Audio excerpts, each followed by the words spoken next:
નમસ્કાર મિત્રો, સ્વાગત છે આપણી યુટ્યુબ ચેનલ મિણાત કિશોરમાં। આજના વિડીયોમાં વાત કરીશું સરકારની આ યોજનાની અંદર ખેડૂતોને જમીન ખરીદવા માટે સરકાર તરફથી 2 લાખ સુધીની સહાય આપવામાં આવે છે। યોજનાનો લાભ કોને આપવામાં આવે છે, યોજનાના નિયમો અને શરતો શું રહેશે, યોજનામાં કયા કયા ડોક્યુમેન્ટ જોશે, સંપૂર્ણ માહિતી આ વિડીયોમાં મેળવીશું। ખાસ આ વિડીયો તમારા મિત્રો સાથે શેર કરજો। ચેનલમાં નવા આવેલા હોય તો ચેનલને સબસ્ક્રાઇબ કરજો। તો ચાલો વિડીયો શરૂ કરીએ।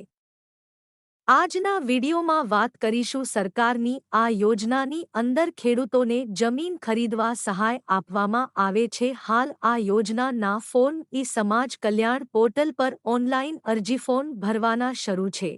અનુસૂચિત જનજાતિના ખેડૂત હોય અને ખેતી માટે જમીન ખરીદવા માંગતા હોય તો સરકાર તરફથી નાણાકીય સહાય આપવામાં આવે છે। યોજનાના હેતુની વાત કરીએ તો અનુસૂચિત જાતિના ઘણા લોકો ખેત મજૂરી પર નિર્ભર છે। આ જાતિના લોકો ખેતીની જમીન ખરીદ કરીને જાતે ખેતી કરી આવકમાં વધારો કરી શકે તે આશયથી ખેતીની જમીન ખરીદવા માટે અરજદારને સરકાર તરફથી સહાય આપવામાં આવે છે। નિયમો અને શરતોની વાત કરીએ તો વાર્ષિક આવક મર્યાદા ગ્રામ્ય વિસ્તાર માટે ₹6 લાખ અને શહેરી વિસ્તાર માટે ₹6 લાખ રહેશે। સરકારી સહાય બાદ કરતા જે લાભાર્થી જમીન ખરીદવા સક્ષમ હોય તેને જ લાભ મળવાપાત્ર છે। કુટુંબની એક જ વ્યક્તિને જ લાભ મળવાપાત્ર છે। સરકારી સહાયથી મળેલ જમીન લાભાર્થી 15 વર્ષ સુધી બિન વેચાણને પાત્ર રહેશે। લાભ મેળવનાર લાભાર્થી ખેતમજૂર હોવા જરૂરી છે।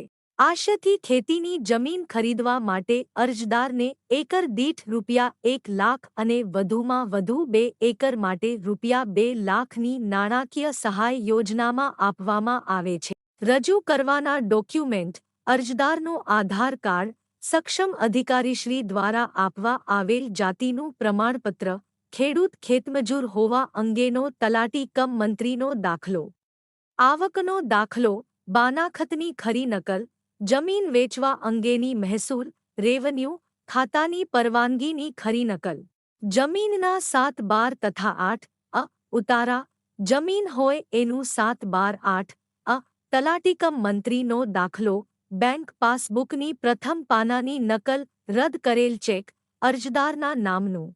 આ સેવાનો લાભ લેવા માટે સમાજ કલ્યાણની વેબસાઇટ પરથી ઓનલાઈન અરજી કરવાની રહેશે।